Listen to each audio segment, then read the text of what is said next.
Hey everyone, welcome to JoJo's World. Good morning, good afternoon, good evening, and good night. It's that time again. All of them. It's true, it's all the times that you could be listening to this. It's tomorrow, it's today. When am I? Who am I? I'm Liam S. Smith, one of your co-hosts. And I'm Nick Ballantyne, the other one of the co-hosts. This is JoJo's World, our JoJo's Bizarre Adventure recap and discussion podcast, where today we are talking about the second and third episodes of Bubblegum Crisis, Tokyo 2040. Grab the wave! That's right, punks. You could be doing anything right now, but you're here with us. It's a double header here on JoJo's World today because the second episode's kind of a slow one. It's... Slow one. Wait, do we need a soundboard for this? Yeah, I'm doing my my Radio Shock Jock bit. Radio Shock Jock coming at ya. Toilet flush sound. Bats. Oh god, sir, I don't have those sounds. Spooky skeleton noise.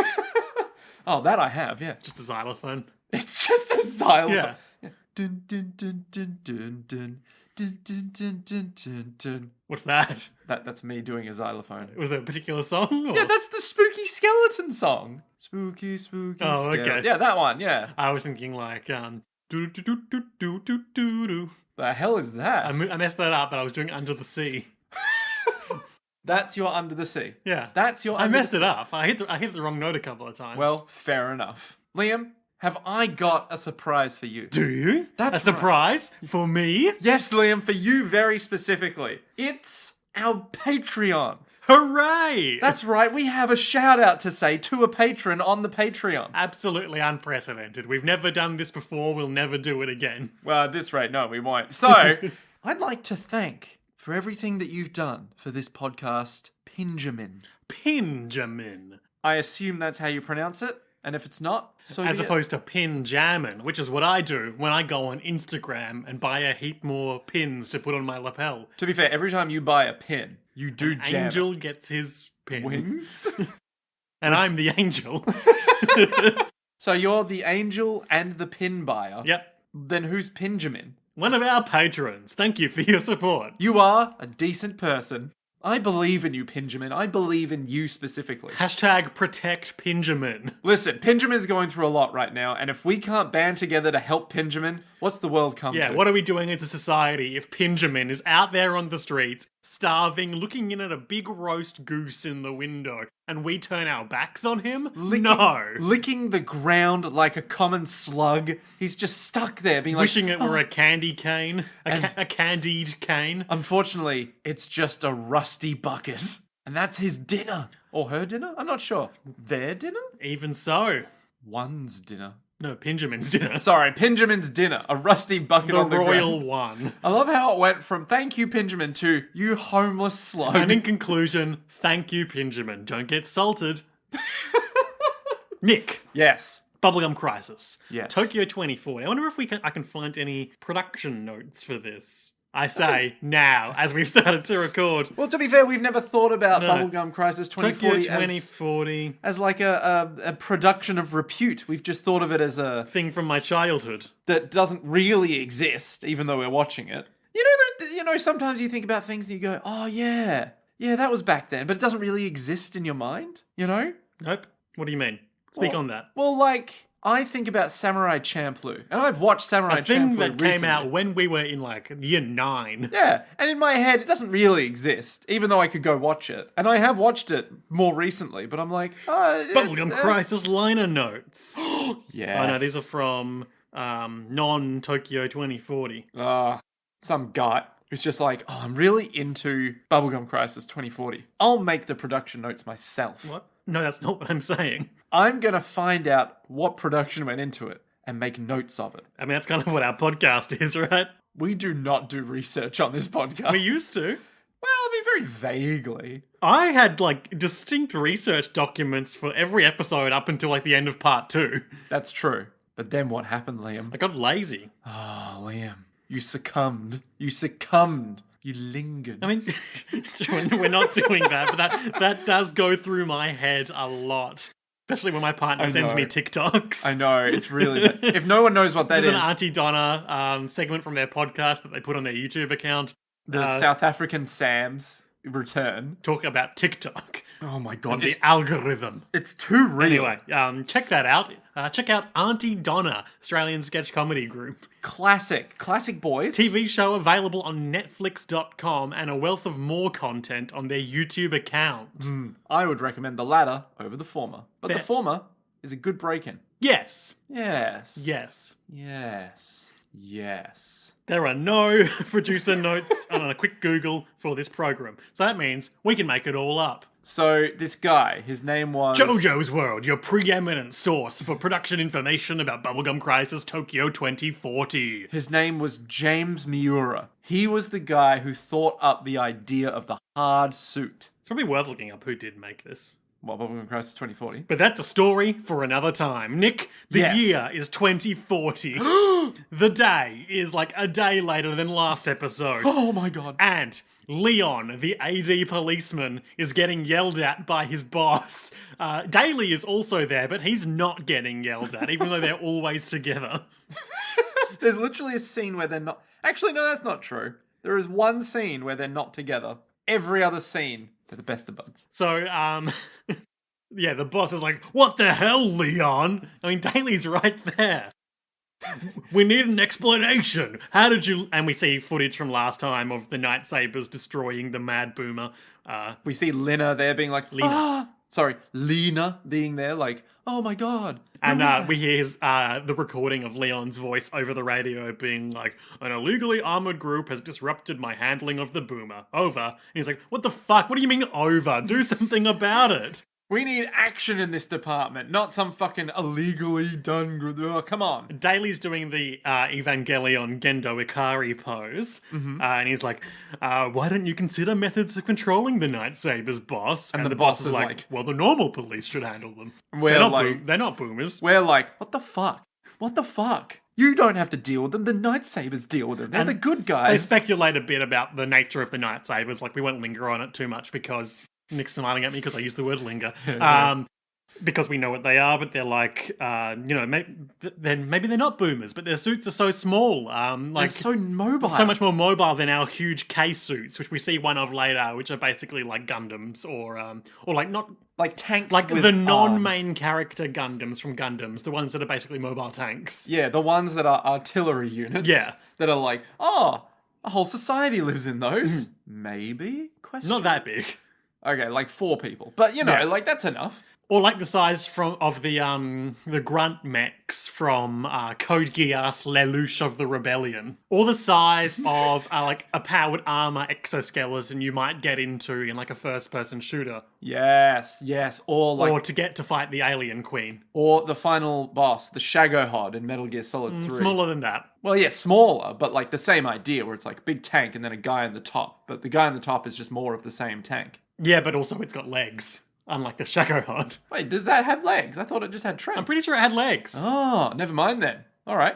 But time will tell. Anyway, so Leon and Daly get scolded. Well, not Daily, just Leon. Yeah, everyone loves Daly.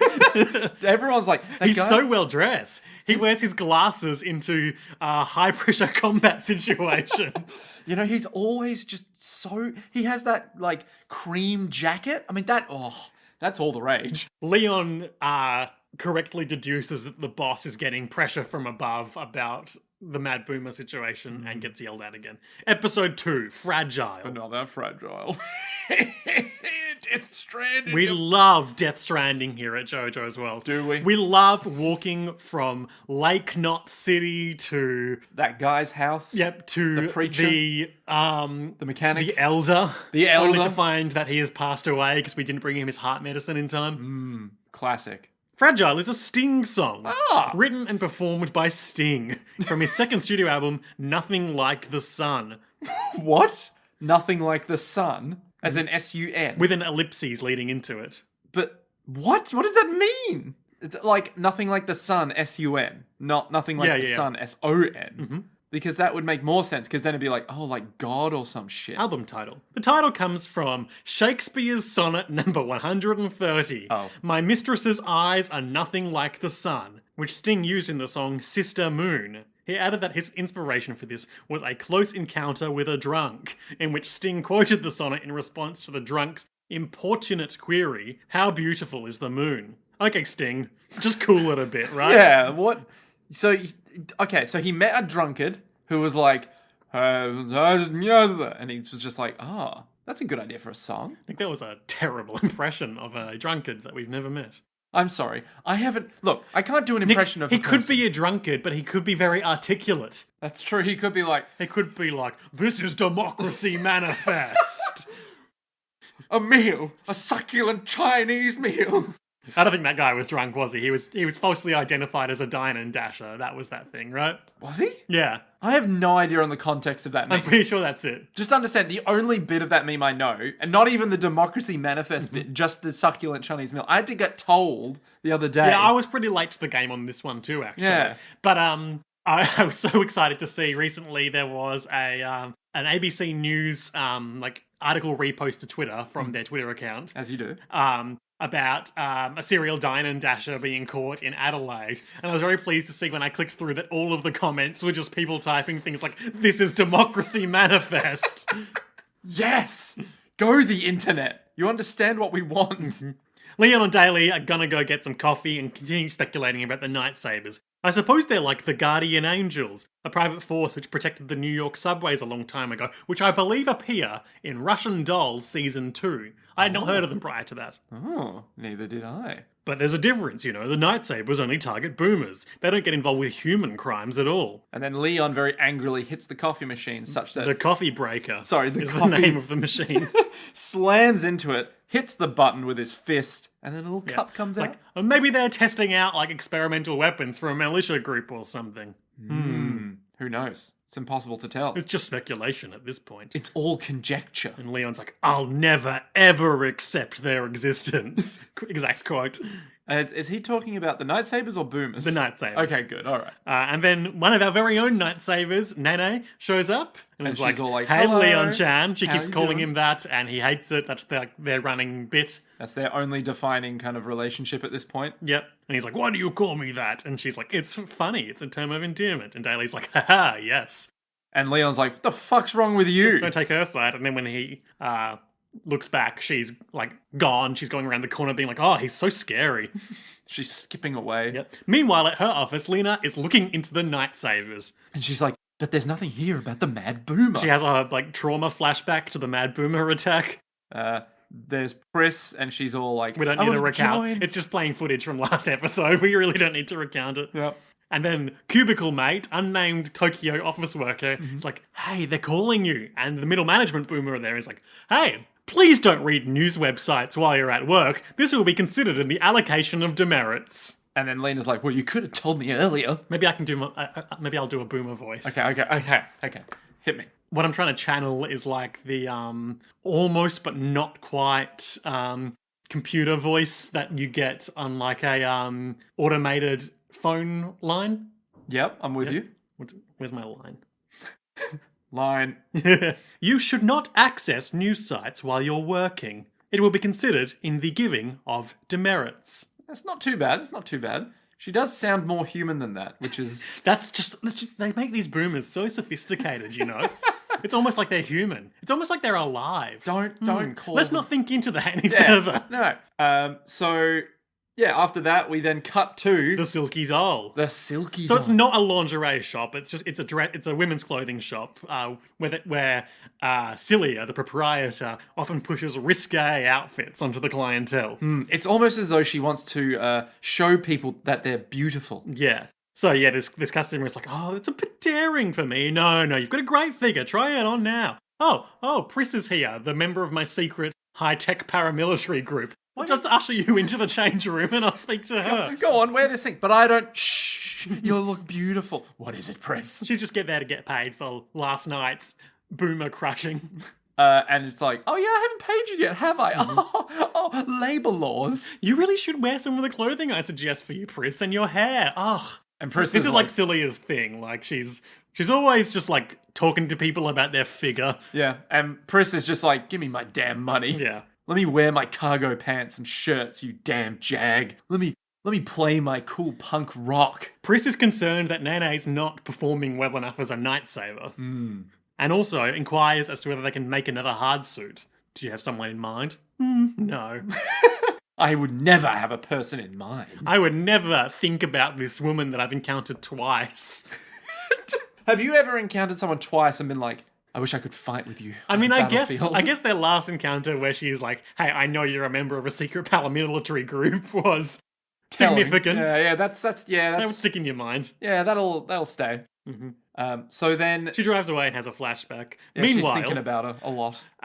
Lena continues her hacker adventures by waiting until sleazy co-worker leaves his cubicle to go on another office date. With the name of that woman was Keiko Yamaguchi. Ooh. She's not a character we've ever seen before. Will we see her again? I'm very intrigued by this OS. What do you mean? It's a blue screen. Yeah. And there's tabs at the bottom. You've got open. Uh-huh. Data bank. Uh-huh. It's partially cut off by the subtitles, so that's why I'm a bit unsure. Sales, but not like sales, like sales on a ship. Uh-huh. Something. Sales etu. Net phone, Navi, and net meeting. What's wrong with that? It's just natural tabs. It's just like a computer. Yep, it's just like a computer. So obviously office co-worker is very awkward around Lena, and she's like, so, who's your date tonight? And real like closed eyes, needlessly cheery, just like totally weirding him out. And he's like, it's none of your damn business. I'm going to go away from you now because you hit me and also I'm a coward. And she's all like, yeah, blackmail. Now to use your computer to hack into the Night Savers. So she does. Yep. And we fly through the CGI internet of tubes. It's like Tron. It's like the Digimon movie. Oh, with the event horizon being the go on. The destination in the internet. I meant to say perspective, but now I can't really take it back. Nano's at her job playing Star Fox. Yes, accurate. Lilac Wars in this day and age. She's got one of those mouse ball things we were talking about last time. Yeah, I know. That's what I was... Wasn't I saying that last time? No, I was. You were saying you don't know what they are. What, mouse balls? Yeah. Well, no, I knew what they were. Did I? I can't remember. I have no idea. But they're not big. They're like small balls. And she gets pinged about Lena's hacking attempt, and she's like, better counter-hack this. Can't have anyone A, hacking into the AD police server, and B, looking into the Night Sabers. So she takes out one of her anime floppy disks. We love to see an anime floppy disk. Oh, yeah. And plugs it in, and as a result, like, blood drips down Lena's computer screen, and a scary face is like, nobody who has investigated the Night Sabers has ever survived. And Lena's like, oh my god. Scary computers. And somehow she also accesses the video feed to see who was looking into the server as well, so she knows what Lena looks like. And she immediately is like, oh, it's that girl. Yeah, for that we saved yesterday. Meanwhile, Celia is having a nice swim in her aquarium. Well, it's not the aquarium, it's just another pool. Okay, a lot of bodies of water in this shop. Yeah, it's just like an aquarium. Alfred then shows up. Her butler, who looks and acts just like Alfred from Batman. I almost said from Star Wars. Batman, the. Yep. He's all like, are you planning to add another member to the Night Sabers? And she's all like, not really. So he's all like, maybe don't add too many too quickly. And she's like, I'm fine. And he's like, she's like, I could do it. And he's like, and she's like, but someone wouldn't want that. Ooh. Is that someone him? Yeah. Yeah. Okay, cool. I was just checking it wasn't like... More on that later. Her dead father or something. Unless the butler is... Nick, how did you know she had a dead father? It's anime. Yeah. Like what? Every anime has a dead father character, and this is ours. She goes into her secret computer bunker. I'm not sure where this is. Is this the car she was driving last time? No... It could be a second room. And she's got a leaked voicemail... where someone, we're not sure, is like, tower personnel are aware that mad boomer incidents are increasing. There's a leak from the lab saying that it might be transmittable, but tower personnel are also spreading a counter-claim that boomers are safe. I wonder how you spread that counter-claim. Hey, I'm here from the tower. Uh-huh. Did you know that boomers are safe? Safe. My boomers are safe shirt is raising a lot of questions that the shirt answers. But I heard that a boomer destroyed a tower yesterday. No. No? Oh, okay, all right then. Boomers are safe. Oh. That's why we have the AT police. Yeah, you just point at your shirt, you're like, boomers are safe. Celia is so angry that they're spreading a claim that boomers are safe that she smashes her computer screen with her fist. And it's like, boomers are safe? Don't be absurd. Boomers are friends to humans, and the boomer quote of the week is, boomers, what disgusting monsters they are. This anime has aged like fine wine, hasn't it? Yeah. Oh. Meanwhile, in the tower, Alan's tower. Alan, who Nick has... His name's Chairman Rosenkreutz or something like that. No, Nick has dubbed him Alan. Yep, the God King Emperor of Snakes. Is talking to Mason, his other corporate stooge. Just some fucking guy. I like boomers. You could say I love them.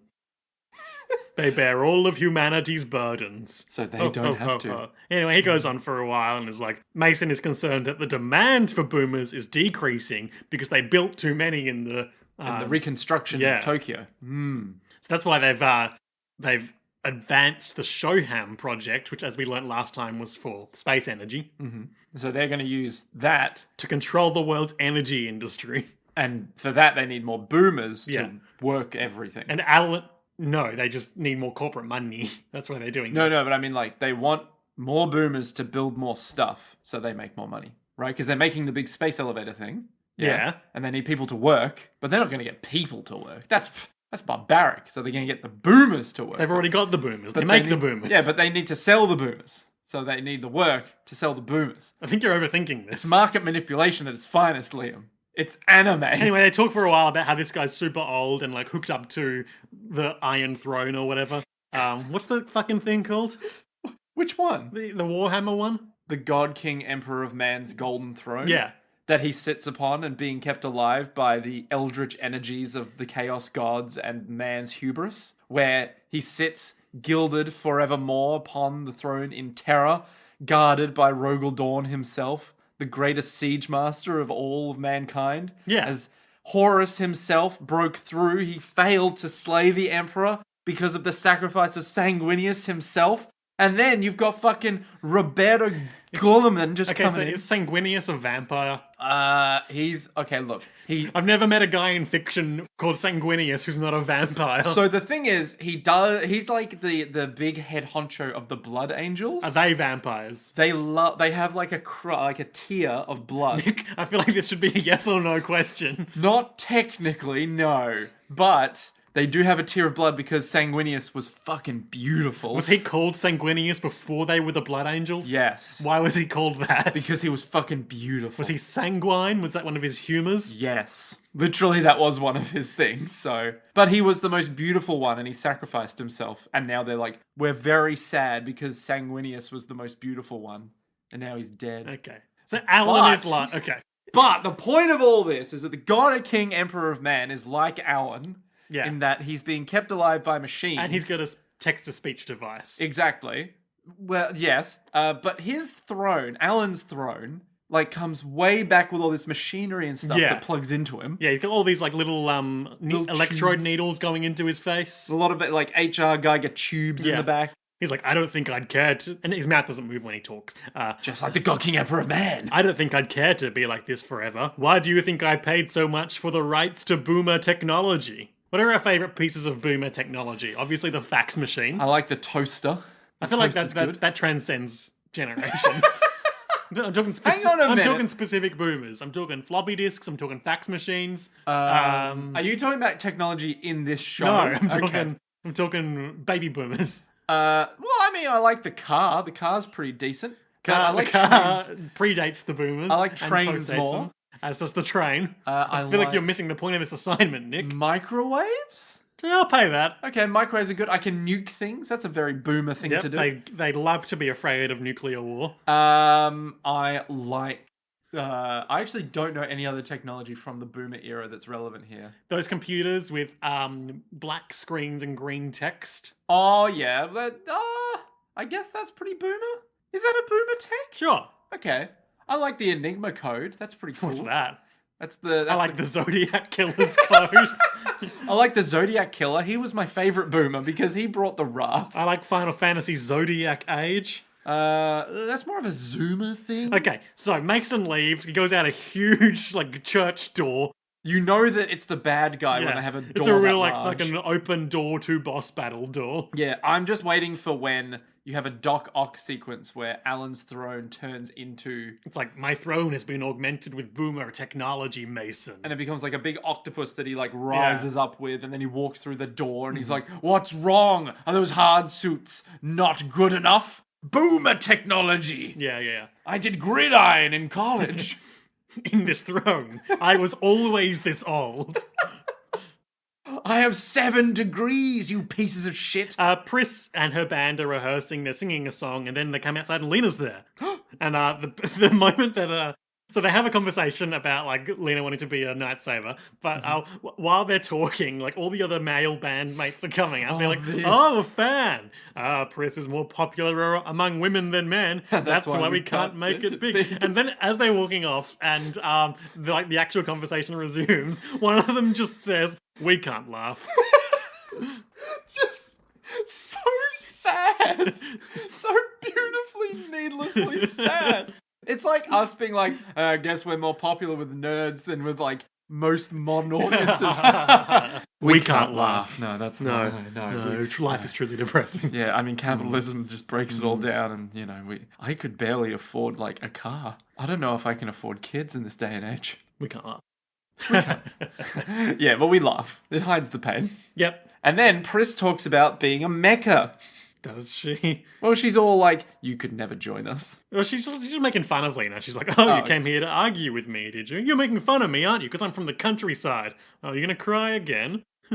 She's like, no, I want to join. I want to be one of the champions of justice. Oh, such trite copy. Anyway, I'm out of here, she says. And the band are like, what?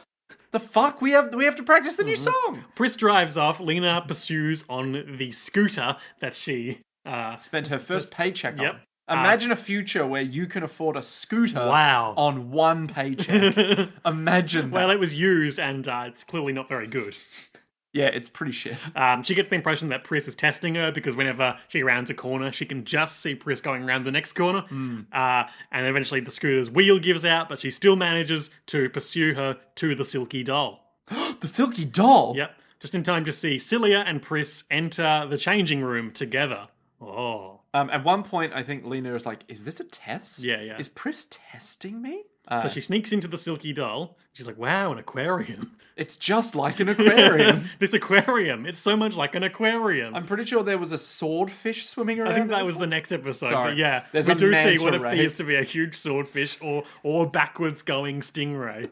Just ridiculous. We only see the silhouette, that's why we're not sure. Yeah. She walks into she follows them into the change room. She's like, I'm not sure if you're doing anything in there, but I'm coming in. It's huge, it's empty. I did be like, wow, that's a big change room, because I got fooled for a second by the mirror on the far wall. And we were both like, it's the illusion of a second room in there. It's like there's a whole other room in there. It is still a pretty big change room, though. Yeah, for a change room. There's like a whole couch in there. There is an entire... Oh, wow, there is actually an entire couch and a table. Wow, that is a sizable room. And if we refer to the other corner of the room that we can't see in the reflection here, there appears to be a wardrobe in there too. Oh my god. So what we're getting at is, it's definitely a change, but it's a wide-angle lens. Definitely a high-end women's clothing store. Yeah, the perspective is all skewed, but maybe it's a very small couch. The mirror opens up to reveal an elevator. On the wall. She's shocked, but she goes in. She's like, I guess this is the Night Saber's base. And then... she goes way down. Goes way down. The magic elevator hidden by the And for the aquarium. first time, all 4 of our protagonists are together. Hooray! Yay. We've got Nene. She's there in her hard suit, being like, look at my hard suit. I had some adjustments made to it. Isn't it wonderful? Yep. And then she just spends the rest of the scene being like, stop making fun of me, Pris. Pris is there being all like, I'm so aloof. I like that. And then Celia's there being like, I'm the leader. I'm mysterious. And Lena's there being like, what the I want to fuck? be a Night Saber. And they're like, well, there's only one way to find out if you can be a bloody Night Saber, isn't there? You have a good face. I like girls like you, Celia says. Celia is all about... She comes on strong. She's just like, I like physicality. I think I understand why Pris wants you to join the team. And Pris is like, hey, I didn't say that. I never said it. And she's like, you didn't have to. I'm just thinking so much about, like, with this scene, so much about after we watched the first episode the other week, after we finished it, my partner said, man, this show's really gay. Well, to be fair, if the next episode is anything to go by, it's not gay so much as sexually free. And man, life is better because of it. So Lena really wants to be a night saver. She doesn't want to just be an employee in an office. And that was a vibe. We both were like, we can't laugh. She gives them more of her hometown backstory that we've heard a few times. And she's like, we don't have a hard suit you can try on because they have to be tailor-made. But we do have this VR chair that you can give it a go in. You get the feeling of what it's like. And they've pre-recorded one of Pris's last battles. And they play it in front of her eyes in VR. I thought it was like in her mind.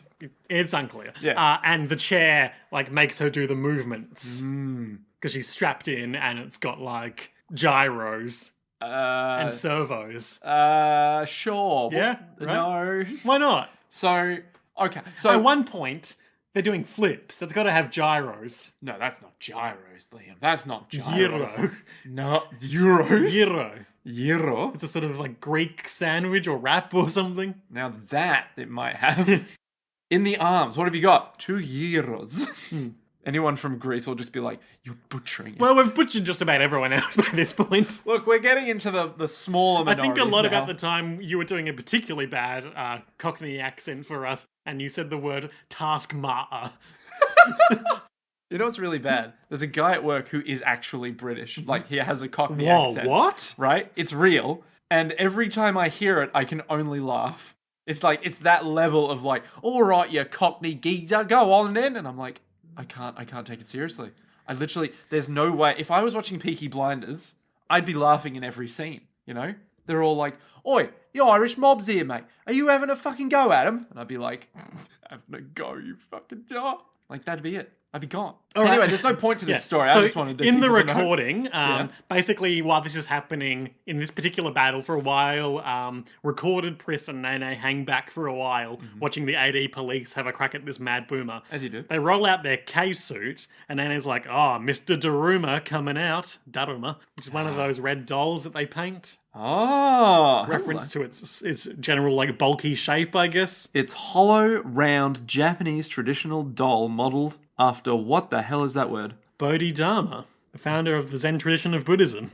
Oh, did not know that. Bodhidharma. I wish I could be. So the K-suit fires off some rounds from its huge machine gun. And it's like, good, we got it. Go in there and be instantly destroyed by its tendrils. I don't know why they ordered him to walk into... No, just keep walking into the boomer and figure it out. Look, you've got firearms, you've got tank shells, but to be honest, just walk on like in. metal tendrils, like pick up the K-suit and throw it like a rag doll. And then we hear over the radio, all right, come on, Pris, no time to be messing around. Your battery's getting low. Come on, go for it. And she's all like, I'm in. Does a heap of forward flips for no reason. Does a heap of backward flips for no reason. Punches it with her explosive fists, and then eventually... And, like, we cut between the recording of Pris doing this and then Lena running in place. And I, unfortunately, looked over at Liam and said, Liam... I hate to admit it. It's actually fucking rad as shit. Yeah. Like, god damn it, it's She good. punches it a few times, and, like, Lena's got tears coming out of her eyes, and then reaches in and pulls out its very human-looking heart. And crushes it in her fist. And that's how you kill a boomer. That's how you get your health back. Time up, and... Nick was like, it's Metal Gear Rising Revengeance.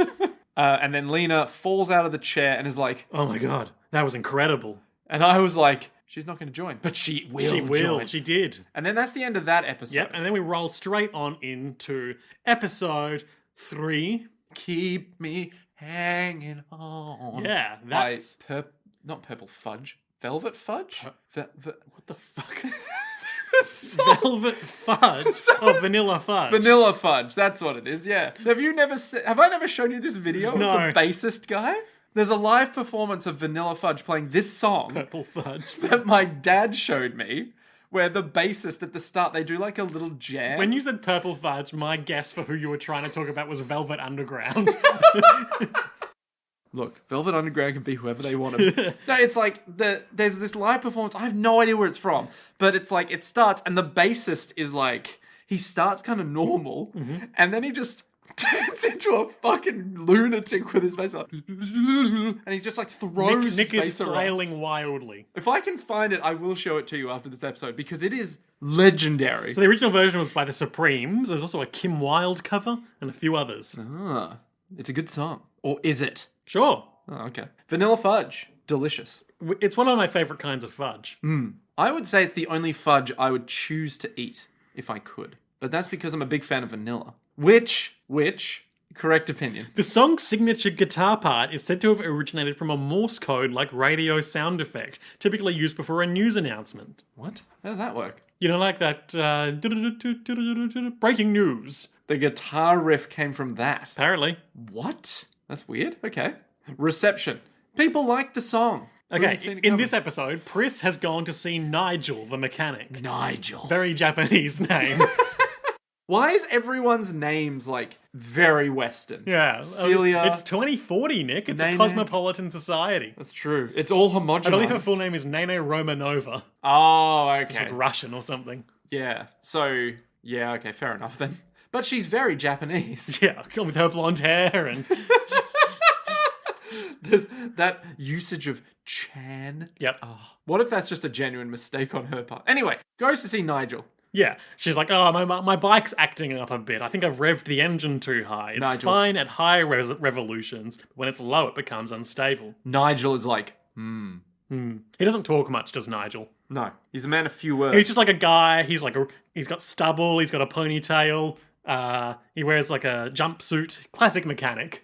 He opens up the bike, and Pris is all like, we need a new suit. And he's all like, Then I'll be there later. he adjusts one thing, and then puts the case back on, revs the bike, and it's stable. Meanwhile, at AD Police headquarters, Nene is working her day job as a phone dispatcher when Leon comes to see her. They banter a bit about her calling him Leon-chan. He steals her red-hot snack. She starts to cry until he gives it back. And it's like, don't call me Chan. And she's all like, but Leon Chan. No! And eventually she gets it back, and he's like, hey, I want to look at the lightsabers in the archives. She spends the rest of the scene with an angry face.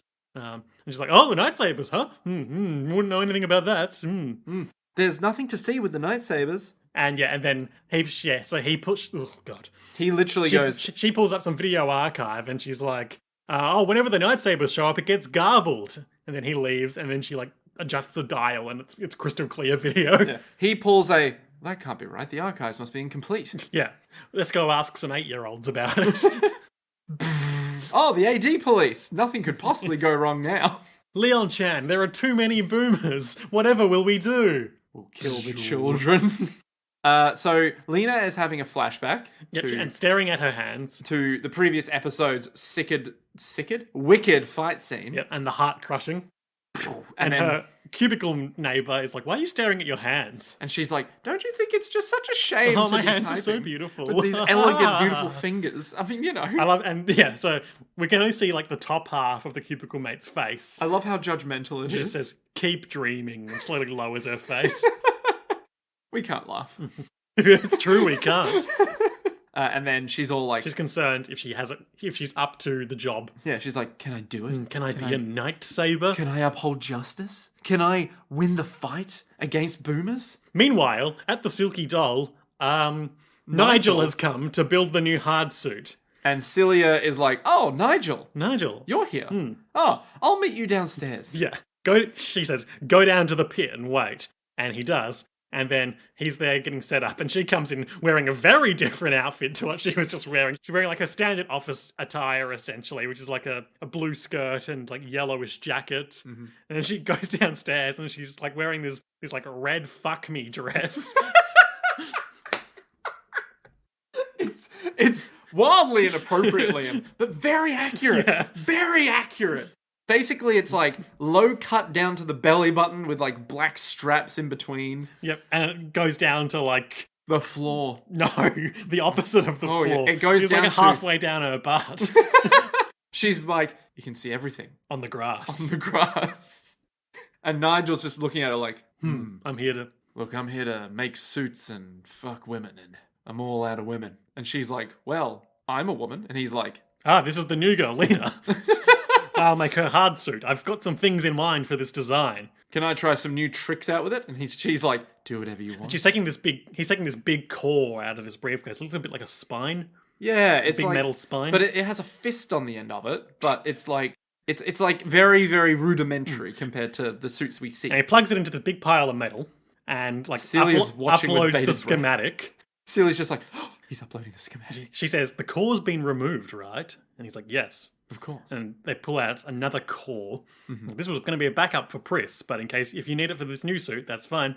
So they he put plugs the it core in, and like the computer readout flashes, and the huge bulky metal suit shrinks, recolors, and transforms into Lena's new hard suit, which is green, very form-fitting, and has like these two long cables coming off the head or neck. I have so many questions about this scene. Yeah, go on. It was all metal, right? Yep. Like, it wasn't like some weird plastic that they just melted down. It was all metal. Yep, so it was all metal. How the fuck? Like, I get it's 2040. It's 2040. They put the core in, Nick. You put the core in, you get the suit out. Yeah. Okay? That's how this works in the You future. will get some answers on this. Okay, alright. I hope so. Eventually. We're going to remorph the suit. How do we do that? By building a new suit. How do we build it? We get the core, put it in the suit. Right, but how does that work? With the core.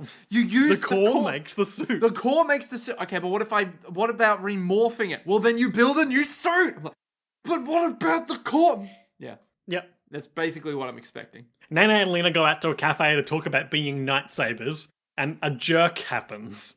A jerk happens. Yeah. Oh, Nana's got a huge parfait. Yep, and she's all like, you know, I don't just work from the back lines. I like getting into my It's suit. like, how did you get recruited? Oh, I caught Celia hacking into the Ganem servers, and she liked my moxie. No, the AD police service. Looking up those sick boomers. No, it was the Ganem server. It's the Ganem server? Yeah. Oh, wow. Looking up those sick boomers. Mad fucking boomers. And then she joined in. Yeah. Meanwhile, yeah. So then, like, on the other side of the room, there's a waitress boomer who basically, like, as far as I can tell from the way she moved, because she was only half in frame here, from the way she moved, this guy basically kicked her. Yeah. Drops all the coffee on his, like, jacket and is like, hey, what are you going to do about my jacket?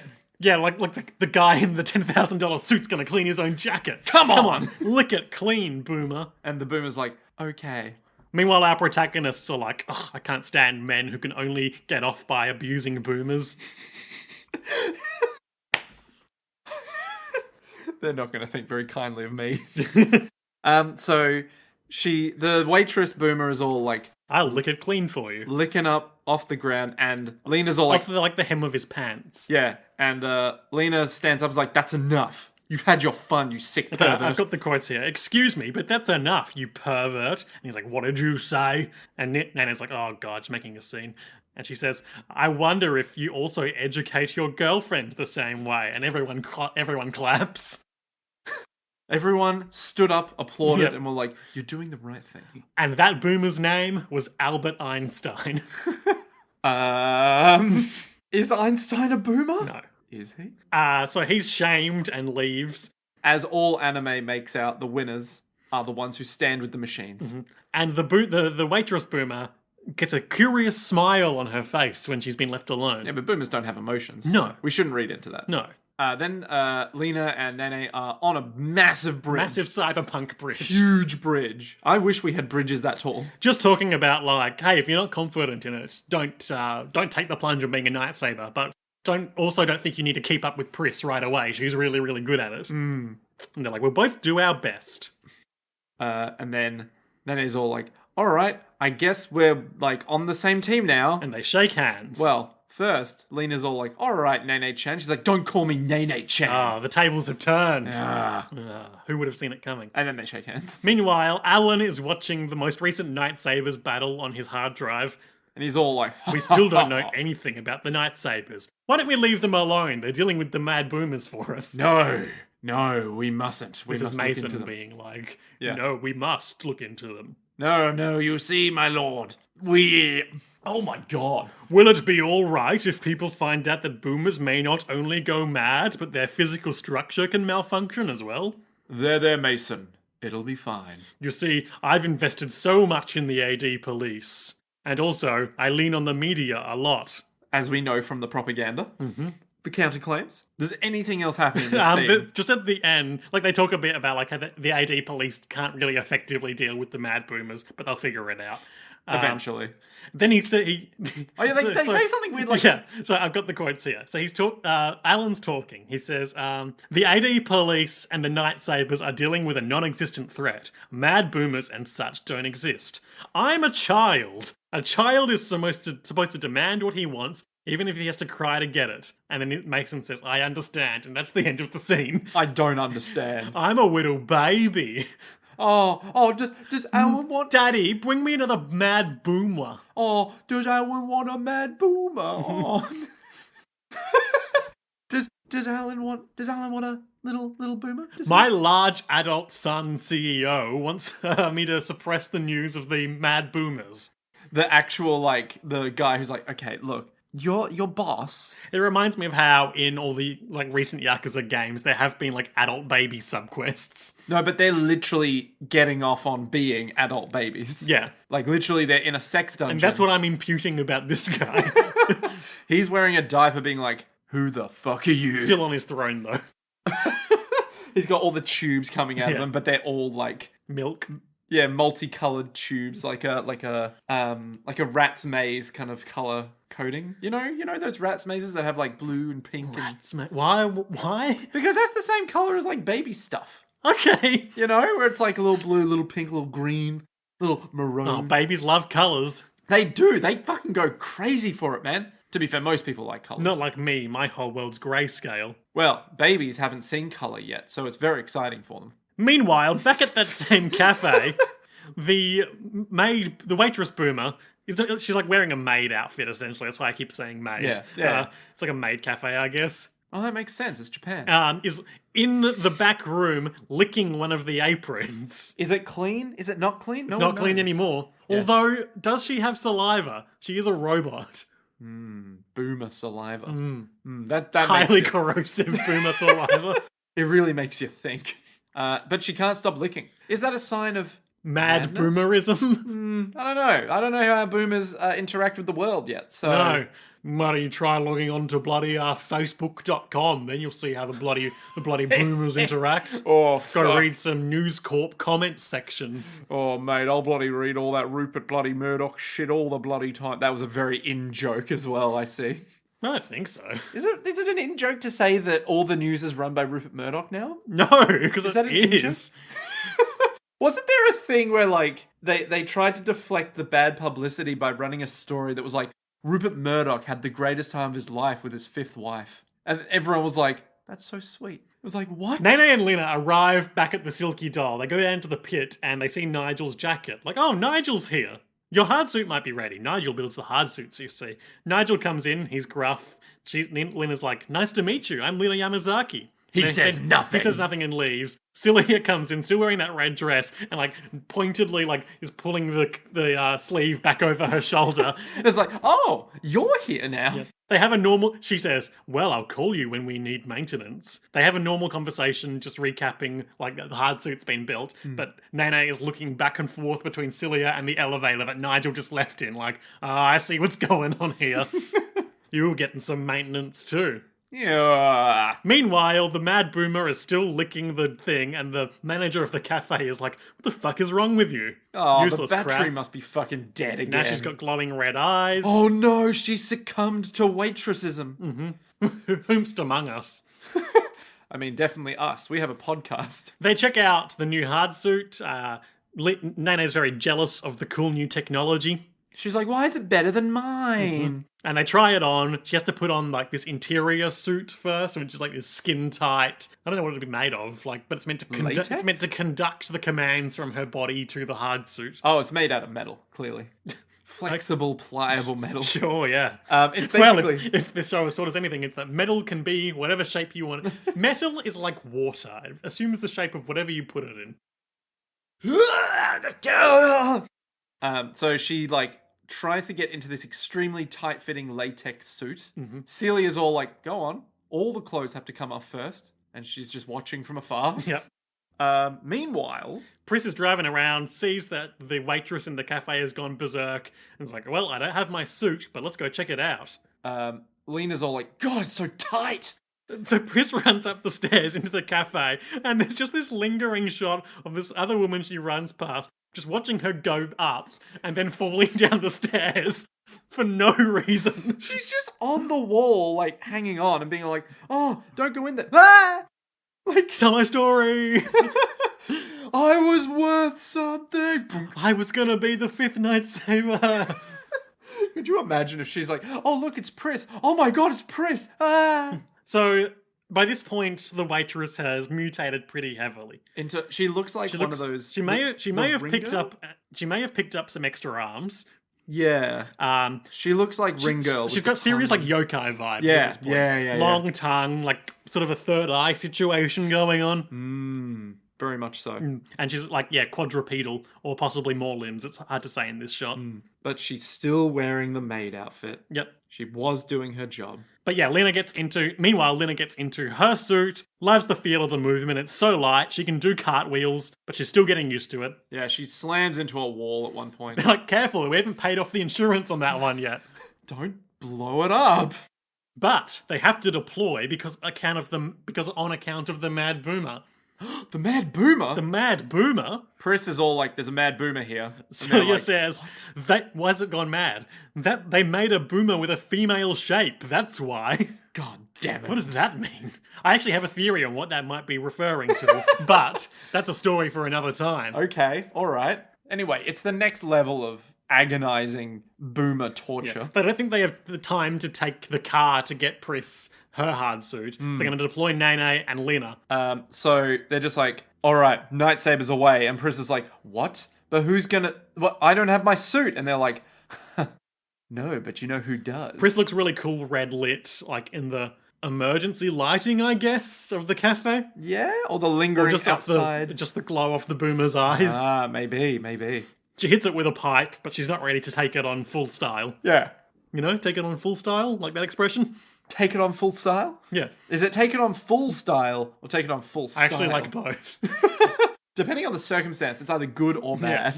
Yeah. So meanwhile, Celia in her fuck suit is like, all right, guys, listen. You got to go out there. Get on your fight suits. I'll stay here in my fuck suit. And just deal with that boomer the best you can. They basically like get into like a rail gun. Yes, like it looks like it charges up magnets and flings them up. Yeah, and we see that the huge aquarium situation is actually to hide the launch shaft for this thing, which is quite clever, I think. Like they don't draw explicit attention to it, but I think that's a cool bit of like, how do you hide your like mech suit launch platform in the middle of a city? Have an aquarium. Yeah. How do you hide your underground terrorist ? Organization? Put it behind a mirror. Beautiful. Anything reflective, it'll work. They fly through the sky with their jetpacks. Nene's jealous that Lena's already so good at this. Yeah, they do like a real Hulk kind of jump action. Rooftop to rooftop. Yep. Except less destruction because they have boosters. Yep. The AD police arrive and they're like, we gotta go defeat this mad boomer. I would never have imagined that a waitress boomer could go mad. And Daly's like, I guess she was stressed out. You know what hospitality's like. Leon's got this huge, like, fucking magnum with 4 bullet slots. Those are massive bullet bullets. slots that go in a gun. Yeah, the D&D bullet slots. Yeah. Yeah. And meanwhile, Daly just has, like, a massive machine gun. Yeah, is it like a minigun or something? I think it's just, like, a big sci-fi machine gun. Oh, okay, fair enough. And they're like, all right, let's deal with the trash. Yeah. You mean the boomer? Yeah, the mad boomer. Yeah, the mad boomer. I've got 4 shots, you've got like 6.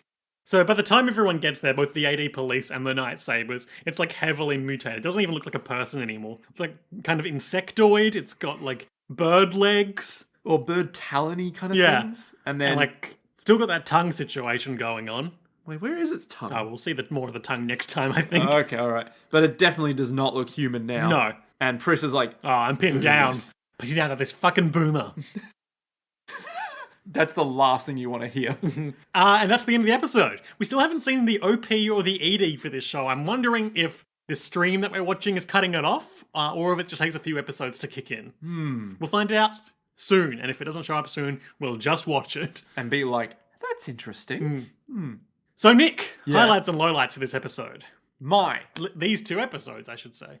This episode of this podcast, in which we covered 2 episodes of the show. My highlight is when Celia comes out Okay. from the elevator. Okay. Because it's just like, oh, that's fun.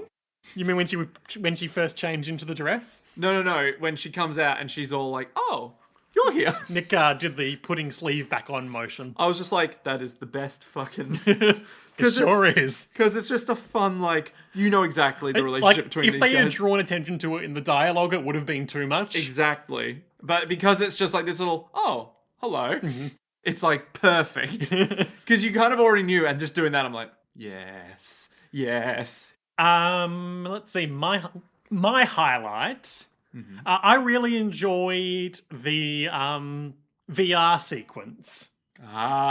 Just like cutting, like the way it cut between, like, obviously, like, Pris's hard suits, like, mechanical efficiency, and, like, Lena's what the fuck is going on expression as it switched between the two of them doing the same motions. It's disgustingly rad. Yeah, it was really cool. Yeah. Lowlights. My low light is probably going to be the pointless bit in where the waitress lady is, like, in the back. Licking the thing.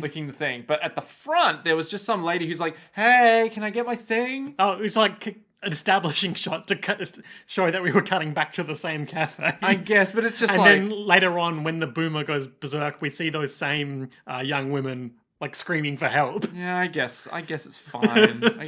But when you have such high content everywhere else, you got to pick something. Yeah. My low light was probably just the butler scene. Like, they're laying groundwork for later, but, like, they're not breaking any new ground in terms of butler characterization here. Yeah. Dishonorable mention to, I am a child. Like, what does that mean? Oh, I don't get it. Anyway.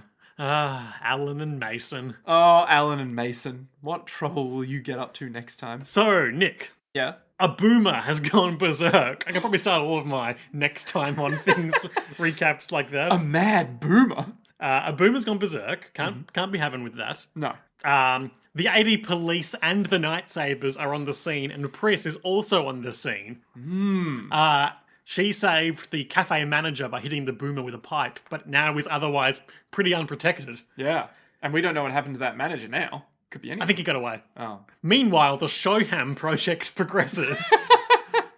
What will happen next time on Bubblegum Crisis, Tokyo 2040, Episode 4, Machine Head? Ooh, that's a good song. More on that next time. Deep Purple. Velvet Underground.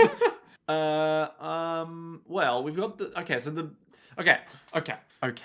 The boomers. The boomer, right? It will try to murder Pris. Yeah. However, in a moment of weakness, Pris's thing will get knocked away. She's got a pipe. And then, bam, comes the Magnum. From Leon. From Leon being all the like... most effective AD police officer. Yeah, and being all like... How come he doesn't have to wear a uniform? He's cool. He's cool, man. He's just strutting around in his leather jacket with his got a sci-fi revolver. Magnum. Yeah, like, what? Wouldn't you? He's a loose cannon. Turn in your badge. You'll be like, I don't have a badge. I do this freelance. Do you even work here? It's like, no, I've been living on the street. I'm on parole. Daly is my parole officer.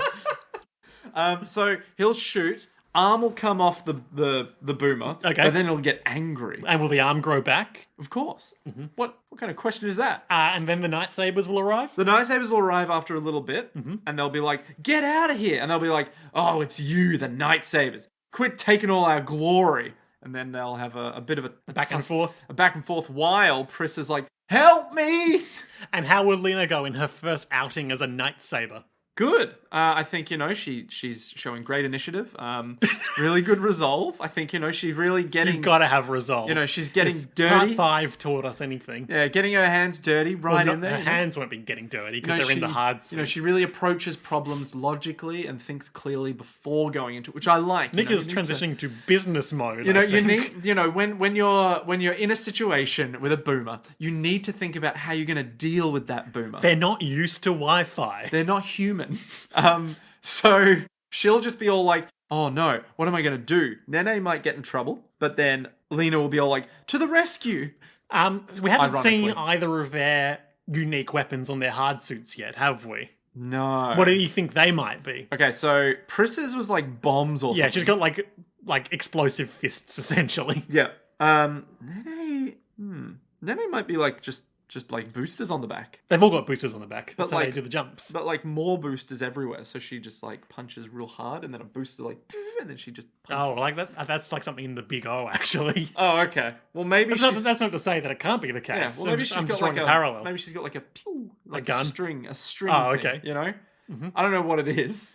Grappling hook. Yeah, like a grappling hook with like a piano wire, so she can like bind them. Sure. You know, and then of course we all know what Lena's is going to be. Okay.